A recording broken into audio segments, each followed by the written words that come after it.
morning बच्चों, today we will discuss about the human reproduction. Especially the human reproductive system is given in your syllabus to explain about the different organ which are participating in production of gametes, male and female gametes, transport of gametes, as well as playing important role in fertilization. Then formation of zygote, then development of embryo, then birth of fetus. Human reproductive system is equally important similar to other organisms because human beings also have certain lifespan. After that they cannot survive. So how the existence of the human being will be maintained on the earth planet? By producing their own progenies. And how they will produce their own progenies? By the process of reproduction. So human being is highly advanced animal, social animal you can say. So they have male and female reproductive system separately. The male have male reproductive system and female have female reproductive system. So separately in this chapter we will discuss about the male and female reproductive system. अब यहाँ पर mail reproductive system में क्या है? A pair of testis, a pair of vas deferens, seminal vesicle, prostate gland, bulbourethral gland, and testis is located outside the body in the scrotum, outside the abdominal cavity in the scrotum. Why? Our body है 37 degree centigrade temperature. If testis remain present inside the abdomen, then its temperature will be also 37 normal. And at this temperature, sperm formation will not take place. So it is very essential to maintain 2 to 3 degrees centigrade less temperature than the body temperature for spermatogenesis. That is why the testis is located outside the abdominal cavity in the scrotum. That is clear? अगर question आता है कि क्यों testis को scrotum में abdominal cavity के बाहर रखा गया है, तो स्पर्मेटोजेनेसिस के लिए, मेल गैमेट फॉर्मेशन के लिए, स्पर्म फॉर्मेशन के लिए 37 से 2 से 3 डिग्री सेंटीग्रेड कम temperature, 2 to 2.5 degree centigrade less temperature needed. So वो शरीर के अंदर पॉसिबल नहीं है, इसलिए उसको कहाँ रखते हैं? एब्डोमिनल कैविटी के बाहर in the scrotum to maintain less temperature then the general body temperature. That is clear. एक क्वेश्चन ये हो गया, 2 मार्क का क्वेश्चन आएगा, इसको आप लिख सकते हैं. इस सारी बातें यहाँ लिखी हुई हैं जो हम बोल रहे हैं. अब which is needed for the production of sperm in testis, क्या? Less temperature then the normal body temperature. Testis also release male sex hormone. Testis male sex hormone कब रिलीज करेगा? At the puberty. As the male child develop, grows and attain puberty, then pituitary gland release FSH and LH hormone. अब FSH hormone आकर के और LH hormone आकर के ये stimulate करता है. सबसे पहले तो LH hormone, luteinizing hormone, testis के लीडिंग सेल को स्टिमुलेट करेगा. अब लीडिंग सेल टेस्टिस का टेस्टोस्टेरोन रिलीज करेगा और इसके अलावा वो स्टिमुलेट करेगा कि वहां पे स्पर्मेटोजेनेसिस हो, स्पर्मेटोगोनिया बने, प्राइमरी स्पर्मेटोसाइट बने, सेकेंडरी स्पर्मेटोसाइट बने, स्पर्मेटिड बने, स्पर्मेटोजोआ बने. अब इसके बाद ये एफएसएच हार्मोन सर्टोली सेल को स्टिमुलेट करेगा. बताया था ना? टेस्टिस के अंदर सेमिनिफेरस ट्यूब्यूल होता है, उसमें सर्टोली सेल और Leydig cell. Sertoli cell seminiferous tubule के अंदर होते हैं, लेडिक सेल सेमिनिफेरस ट्यूब्यूल के बाहर होते हैं, लेकिन होते टेस्टिस में ही है. तो लेडिक सेल से टेस्टोस्टेरोन या एंड्रोजन निकला, उसे स्पर्मेटोजेनेसिस शुरू हो गया, मेटाबॉलिज्म तेज हो गया, सेकेंडरी सेक्सुअल कैरेक्टर डेवलप होने लगे मेल में. और एफएसएच हार्मोन सर्टोली सेल को स्टिमुलेट किया, तो उससे क्या हुआ? स्पर्मेटोजोआ बना था, उसको न्यूट्रिशन मिलने लगा, वो ग्रो करने लगा, उसमें हेड बन गया, नेक बन गया, टेल बन गया, ताकि वो मूव कर सके. और इसके अलावा यहाँ पे क्या होगा? वाई डिफरेंस, जिसके माध्यम से इसको मूव करेगा. लेकिन इसके अलावा कुछ ऐसी ग्लैंड्स हैं जो लिक्विड मटेरियल, जो सीमेन रिलीज करती हैं, जैसे पोस्टेड ग्लैंड है. पोस्टेड ग्लैंड के साथ साथ सेमाइनल वेसिकल है. एक साल बोर्ड एग्जाम में पूछा था, what is the function of prostate gland, seminal vesicle, bulbourethral gland. तो सेमाइनल वेसिकल और पोस्टेड ग्लैंड सीमेन रिलीज करते हैं, दे रिलीज सीमेन। और सीमेन में क्या है, सीमेन में जो है कैल्शियम और फ्रक्टोज है, न्यूट्रिएंट्स है, ताकि स्पर्म को एनर्जी मिले, उसको फ्लो करने के लिए एक मीडियम मिले, और इसी सीमेन के माध्यम से फीमेल रिप्रोडक्टिव ट्रैक्ट में होते हुए फैलोपियन ट्यूब तक स्पर्म पहुंचेगा। हम स्ट्रक्चर को देख लें, मेल रिप्रोडक्टिव सिस्टम में है क्या, इसको आपको बताया भी गया है, पहले भी बताया गया है कि मेल रिप्रोडक्टिव सिस्टम में टेस्टिस तो बाहर है, testis is present outside in the scrotum, but the seminal vesicle, prostate gland, bulbourethral gland, ये सब अंदर है। अब यहाँ पे आप देख सकते हैं कि जो टेस्टिस है और इधर में भी टेस्टिस है, ये टेस्टिस किससे कनेक्टेड है, a tubular structure that is called as vas deferens. ये यहाँ से स्पर्म को लेकर के मूव कर रही है कहाँ, एब्डोमिनल कैविटी में, और किसके ऊपर से होकर गुजर रही है, यूरिनरी ब्लैडर। ये यूरिनरी ब्लैडर में नहीं डिस्चार्ज करेगी, क्योंकि यूरिनरी ब्लैडर में डिस्चार्ज तो यूरिन में मिल जाएगा, वहां तो पीएच अलग है, सब डिस्चार्ज हो जाएगा। तो ये सीधे वहां से होते हुए एक कनेक्ट होती है सेमाइनल वेसिकल से, दूसरी तरफ पोस्टेड ग्लैंड से, और यहाँ पे ये जो है यूरेथ्रा में सीधे छोड़ देते हैं। यहाँ आपको यह जानकारी देना जरूरी है कि जो टेस्टिस है, टेस्टिस के अंदर यहाँ ये टेस्टिस के अलावा वाल डिफरेंस, यहाँ पे यूरिनरी ब्लैडर, इसके बाहर seminal vesicle, prostate gland, bulbourethral gland. तो बल्बोएक्सल ग्लैंड या कॉपर ग्लैंड का काम क्या है, जैसे ही ऑर्गेज्म की कंडीशन आती है, ऑर्गेज्म समझ सकते होंगे कि जब प्यूबर्टी होती है, मैंने बोला था ना कि in brain there is limbic lobe, amygdala, hippocampus. कई बार मैं जब डिस्कशन करता हूँ, बच्चों को समझाता हूँ, मोटिवेशन देता हूँ, तो उस समय भी इस बात को बताता हूँ कि लिम्बिक लोब या एमिगडाला, हिप्पोकैम्पस में ढेर सारे इमोशंस हैं, बहुत सारे इमोशंस वहीं से एराइज होते हैं।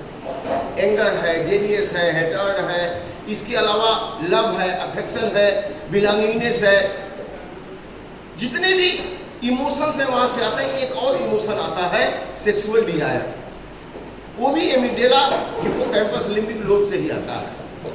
तो जैसे डिजायर की बात आती है, सबसे पहले बल्बोएक्सल ग्लैंड से यहाँ पे एक लिक्विड सीक्रेट होगा और यह डक्ट को क्लीन कर देगा, क्योंकि यह डक्ट केवल सीमेन को ही नहीं कैरी करता, यह डक्ट से यूरिन भी आता है। हमेशा तो यूरिन ही त्यागते हैं, 1.5 लीटर यूरिन रोज त्यागना है तो दिन भर में कई बार त्यागते हैं। तो यहाँ से यूरेथ्रा से, यूरिनरी ब्लैडर से होकर यूरिन कहाँ जाता है, इस डक्ट में आता है और इससे होकर के बाहर निकलता है। तो जिस नली से यूरिन आ गया तो उसकी लाइनिंग में तो पीएच चेंज हो गया। अगर डायरेक्ट उसमें स्पर्म आएगा तो उसको डैमेज करेगा, उसको नुकसान करेगा। तो सबसे पहले इसको क्या करना चाहिए, क्लीन करना चाहिए।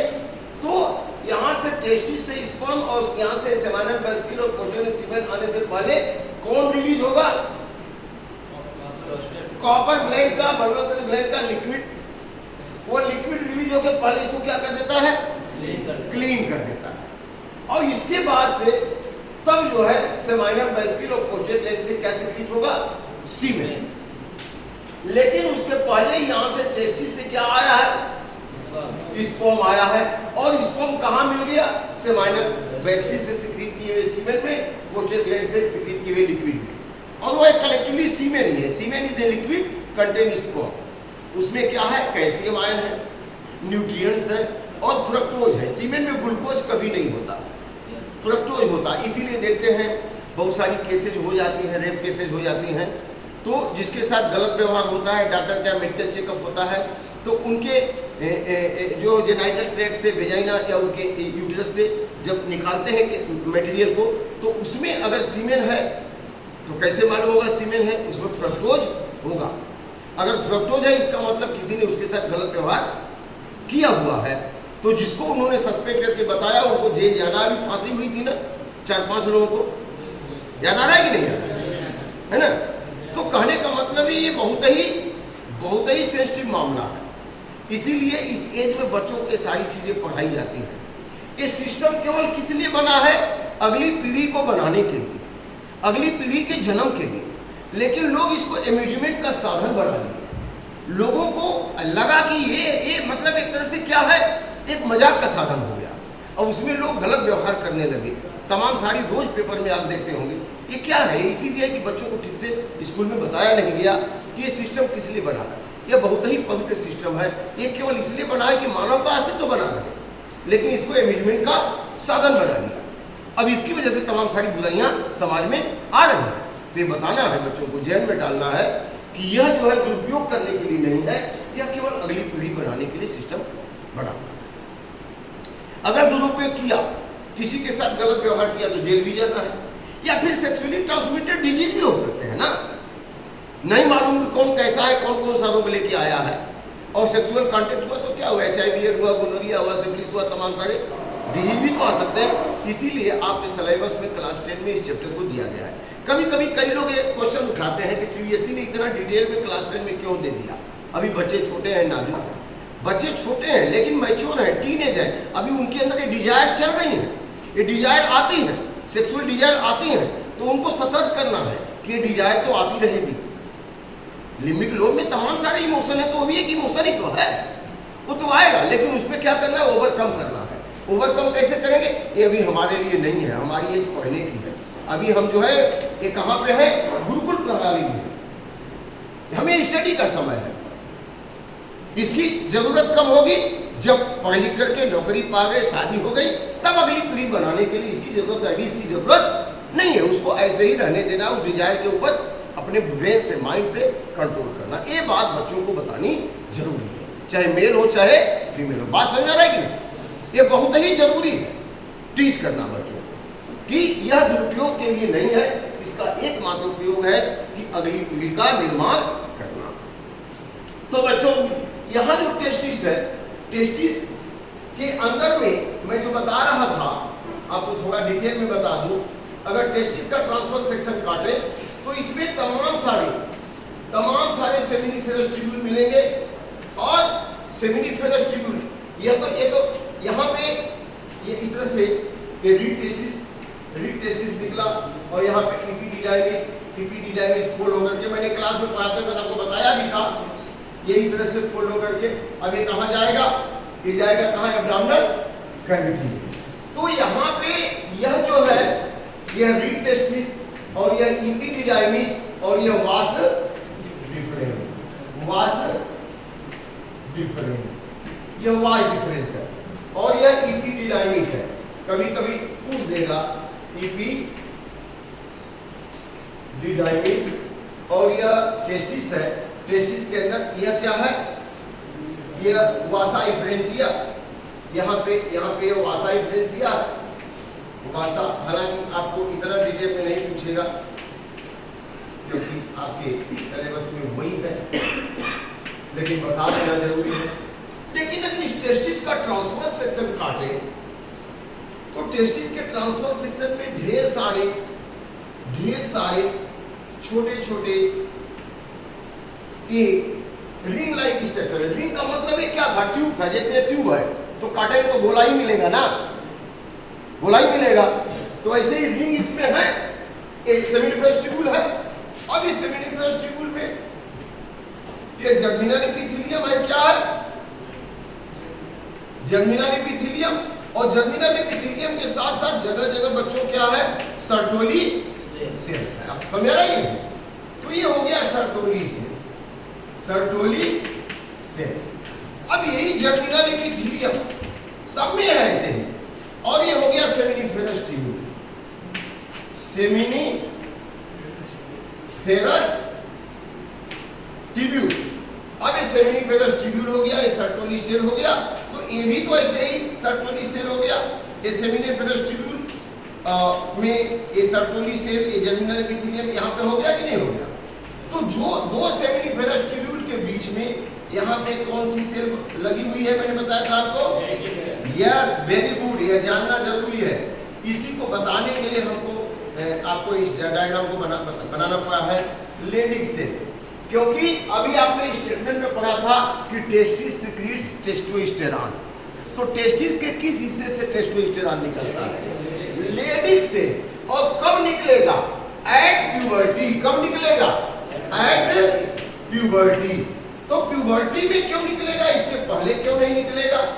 प्यूबर्टी में ही क्यों निकलेगा? प्यूबर्टी का मतलब जब बच्चा 12-13 साल का हो गया, टीनेज का हो गया, 13-14 से लेकर 19, तो ये इस एज में अब यहाँ पे एट प्यूबर्टी पिट्यूटरी ग्लैंड से, पिट्यूटरी ग्लैंड से क्या निकलेगा? पिट्यूटरी ग्लैंड से क्या निकलेगा? गोनेडोट्रोपिन। पिट्यूटरी ग्लैंड से क्या निकला? गोनेडोट्रोपिन। ये गोनेडोट्रोपिन निकला, गोनेडोट्रोपिन निकला। और गोनेडोट्रोपिन किसे कहेंगे? ये गोनेडोट्रोपिन इनको क्यों कहते हैं? गोनेडोट्रोपिन हार्मोन इसलिए कहते हैं कि यह गोनेड को स्टिमुलेट करता है। तो मेल में गोनेड क्या है? टेस्टिस। मेल में गोनेड क्या है? टेस्टिस। फीमेल में गोनेड क्या है? ओवरी। तो मेल और फीमेल दोनों में यह प्यूबर्टी के समय स्टिमुलेट करता है कौन? गोनेडोट्रोपिन। और गोनेडोट्रोपिन कहां से निकलता है बच्चों? पिट्यूटरी ग्लैंड से। और पिट्यूटरी ग्लैंड कहां है? ब्रेन में हाइपोथैलेमस से लगा हुआ है। तो बच्चा जो कुछ भी देखता है समाज में, वातावरण में, मोबाइल में, आंख से देखा, मैसेज ब्रेन में गया, तो ब्रेन में एक स्टिमुलेशन मिला कि नहीं मिला? तो वहां से भी पिट्यूटरी ग्लैंड स्टिमुलेट हो जाती है। इसीलिए पहले गुरुकुल प्रणाली में बच्चों को निकाल करके उनको एकदम जंगल में गुरु के आश्रम में छोड़ देते थे। दुनिया के चमक धमक से उसे कोई लेना देना न रहे। लेकिन आज जो बच्चा थोड़ा सा बड़ा हुआ, उसके हाथ में मोबाइल पकड़ा दिया और उसमें इतने सारे साइट है, वो क्या क्या देख रहा है कोई गारंटी उसकी नहीं है। इस बात को मान रहे कि नहीं मान रहे? तो जब आंख से देखेगा तो उसको स्टिमुलेशन मिलेगा कि नहीं मिलेगा? उसके ब्रेन को जाएगा, हाइपोथैलेमस को मिलेगा, हाइपोथैलेमस से पिट्यूटरी ग्लैंड को मिलेगा, पिट्यूटरी ग्लैंड से फिर गोनेडोट्रोपिन। तो आजकल बच्चा टीनेज जल्दी अटेंड कर लेता है। 13 की बात ही नहीं है, 12 ईयर में ही टीनेज हो गया उसका, क्योंकि स्टिमुलेशन मिलता है। आप सोचो, आप रास्ते में जा रहे हो, एकदम बिल्कुल नॉर्मल देख रहे हो, बात कर रहे हो, लेकिन अचानक बढ़िया मिठाई की दुकान दिखाई दी, अब क्या होगा? मुंह से सलाइवा आने लगेगा, क्योंकि आपने देखा, आपको स्टिमुलेशन मिल गया कि बहुत बढ़िया मिठाई है। ऐसा है कि नहीं? तो वही चीज तो यहां भी है। हमारी आंख से जो दिखाई देता है, ब्रेन को मैसेज जाता है, उसके हिसाब से ब्रेन अपनी प्रतिक्रिया करता है। ठीक है बच्चों? इसलिए हमें उन्हीं साइड पे जाना चाहिए जो हमारे लिए जरूरी है, उन साइड पे नहीं जाना है जो हमारे लिए जरूरी नहीं है। It is clear? अननेसेसरी आपको इंसाइट करेंगे, अननेसेसरी आपको स्टिमुलेट करेंगे, अननेसेसरी आपको डाइवर्ट करेंगे। इसलिए यह जो चैप्टर है आपको जीवन, लाइफ मेकिंग चैप्टर है। इससे आपका जीवन बनने वाला है, भविष्य बनने वाला है। आप गलत रास्ते से हट करके बिल्कुल स्ट्रेट पे, सही रास्ते पे जाने वाले हैं, ताकि आपका भविष्य उज्जवल। ठीक है ना? तो अब यहाँ पर ये गोनेडोट्रोपिन हार्मोन में कौन कौन से हार्मोन हमने बताया? EFS, EH और LH। तो ये दो हार्मोन है, EFSH, इसको कहते हैं, कहीं लिख लीजिएगा, फॉलिकुलर स्टिमुलेटिंग हार्मोन। इसको कहते हैं फॉलिकुलर स्टिमुलेटिंग हार्मोन। यह किसको स्टिमुलेट करेगा? यह तो सर्कुलरी सेल को स्टिमुलेट करेगा फॉर सिक्रीशन ऑफ न्यूट्रिएंट्स। लेकिन इसके पहले LH हार्मोन, LH हार्मोन को कहते हैं ल्यूटिनाइजिंग हार्मोन। LH को क्या कहते हैं? ल्यूटिनाइजिंग हार्मोन, कहीं लिख लीजिएगा। ये दोनों हार्मोन किससे निकलते हैं? फिर से याद कर लीजिए, NTSC में आएगा, पिट्यूटरी ग्लैंड से रिलीज होते हैं। ठीक है ना? अब जैसे ही एट प्यूबर्टी LH आया, अब LH हार्मोन का टारगेट सेल क्या होगा? लेडिक सेल होगा। अब लेडिक सेल को स्टिमुलेट किया, पूरे बॉडी में दौड़ेगा, कहीं वो काम नहीं करेगा, केवल कहां काम करेगा? यहाँ लेडिक सेल में।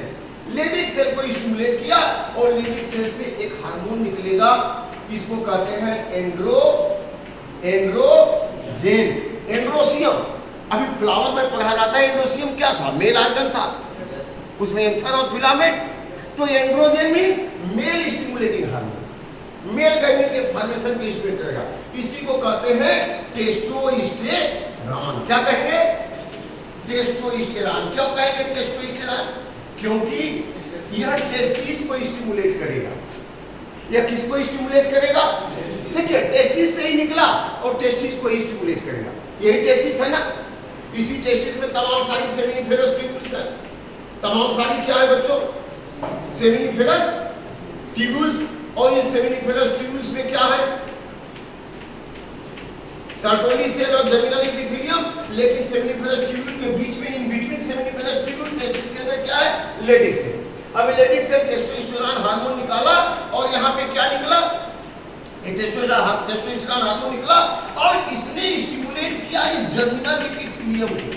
किसको स्टिमुलेट किया? जर्मिनल एपिथेलियम को फॉर डिवीजन। डिवीजन के लिए जर्म सेल है, ये अनस्पेशलाइज्ड है। इनके अंदर में पूरे ब्लूप्रिंट ऑफ बॉडी डिजाइन को हैंडओवर करने की क्षमता है, गैमीट बनाने की क्षमता है। अब यहाँ पर ये जर्मिनल एपिथेलियम जैसे ही टेस्टोस्टेरोन आया, यह ग्रो करके क्या बना लिया? यह ग्रो करके स्पर्मेटोगोनिया बना लिया। क्या बना लिया? स्पर्मेटोगोनिया बना लिया। अब स्पर्मेटोगोनिया ये तो डिप्लॉयड है ना। यह सेल क्या है? डिप्लॉयड है। यह सेल तो डिप्लॉयड है, 46 क्रोमोसोम है। अब स्पर्मेटोगोनिया, अब यह ग्रो करके क्या बना लिया? Primary spermatocyte. क्या बना लिया? Primary spermatocyte. अब प्राइमरी ये 2n है तो ये भी 2n है। इसमें 46 क्रोमोसोम है तो इसमें भी 46 क्रोमोसोम है। अब इस प्राइमरी स्पर्मेटोसाइट में क्या होने लगा? Myiasis division. तो मियासिस डिवीजन दो भाग में होता है। कितने भाग में होता है? दो भाग। Myiasis first and myiasis second बताया था ना। तो मियासिस फर्स्ट में ये पहले दो सेल बनाएगा, लेकिन दोनों सेल में क्रोमोसोम की संख्या क्या हो गई बच्चों? आधी n हो गई। माने यहाँ 46 था, यहाँ भी 46 और यहाँ क्या हो गया? 23। अब इसको कहते हैं सेकेंडरी स्पर्मेटोसाइट। एनडीएससी में पूछा जा सकता है, if the number of chromosome is 46 in primary spermatocyte, then what will be the number of chromosome in secondary spermatocyte? 23। क्यों 23 होगा? क्योंकि मियासिस डिवीजन हो गया। इस पर क्यों मियासिस डिवीजन होना जरूरी है? क्यों मियासिस डिवीजन होना जरूरी है? यहाँ यस, क्रोमोसोम की संख्या हाफ किया जाएगा। नहीं हाफ होगा तो मेल और फीमेल गैमीट मिलेंगे तो डबल हो जाएगा, फिर वो गड़बड़ कर देगा। तो ये अब ये क्वेश्चन आया था कि how it is manage, how the number of chromosome in progeny is similar to the parent due to meiosis division during gamete formation. समझ रहा है? It is clear? हाँ, किसी को डाउट है तो बोलो। Yes yes speak out. हाँ, कोई प्रॉब्लम है? कहीं डाउट है? It is clear? आप पूछ सकते हैं, कोई दिक्कत नहीं। ठीक, तो यहाँ मियासिस डिवीजन हो गया, 23 हो गया। लेकिन यहाँ पे डबलिंग है। अब meiosis second similar to mitosis. तो यहाँ पे भी केवल कितने क्रोमोसोम आएंगे?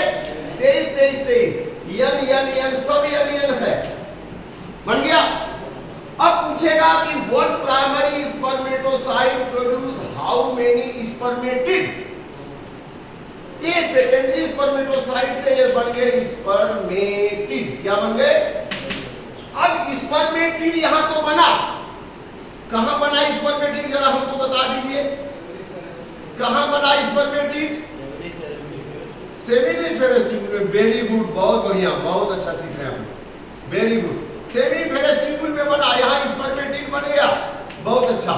अब स्पर्मेटिड ये n है, लेकिन इट अंडरगो स्पर्मियोजेनेसिस। अब स्पर्मियोजेनेसिस होगा तो इसमें हेड बन जाएगा, टेल बन जाएगा। ये क्रोमोसोम यहाँ इकट्ठा। क्लास 9 में जब आपने बताया था कि Golgi body also play important role in formation of head, है ना? क्रोमोसोम ऑफ द स्पर्म, याद आ रहा है? तो यहाँ पे अब स्पर्म बन गया। कैसा स्पर्म बन गया? बिल्कुल इसमें हेड हो गया, टेल हो गया। और कितने स्पर्म बन गए? 4 बन गए। इनमें क्रोमोसोम की संख्या कितनी हो गई? 23 हो गई।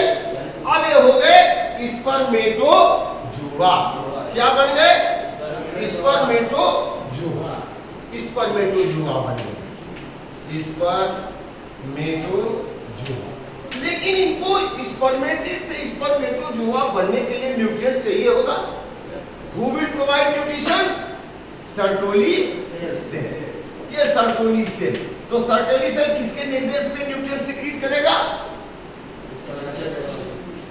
ये FSH hormone, follicular stimulating hormone stimulate Sertoli cell to secrete nutrients. और ये स्पर्मेटोजुआ सर्टोली सेल से आके लग जाते हैं, ऐसे बिल्कुल लगे हो, जैसे लगा है दूसरे न्यूट्रिएंट्स ले रहे हैं।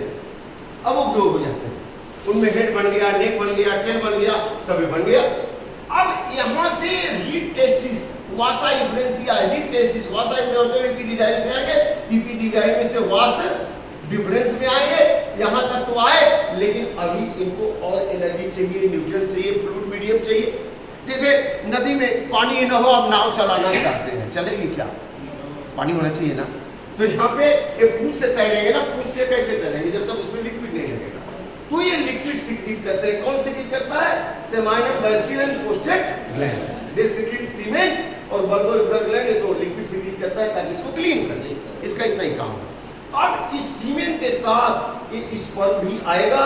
ये कहाँ आएगा? यूरेथ्रा में, मैंने मेल जेनाइटल ट्रैक्ट है, और इसी के द्वारा it will be introduced into female reproductive tract, vagina, cervical canal, to release the sperm along with semen into female reproductive tract. तो ये इनका काम है। अब इनका काम ओवर हो गया, बाकी का काम फीमेल के रिप्रोडक्टिव ट्रैक्ट में।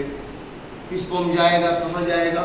फैलोपियन ट्यूब में। अगर बाई चांस ओवम है अवेलेबल, तब तो फैलोपियन ट्यूब में फर्टिलाइज हुआ, फिर वहाँ पे डेवलपमेंट होकर के जाइगोट बनेगा, फिर ब्लास्टोसिस्ट बनेगा, फिर ब्लास्टोसिस्ट आके इम्प्लांट होगा, फिर अगली जनरेशन होगी। अगर ओवम नहीं है तो अगले स्पर्म तो कुछ नहीं कर सकता, वो डीजेनरेट हो जाएगा। ठीक है, समझ में आ गया?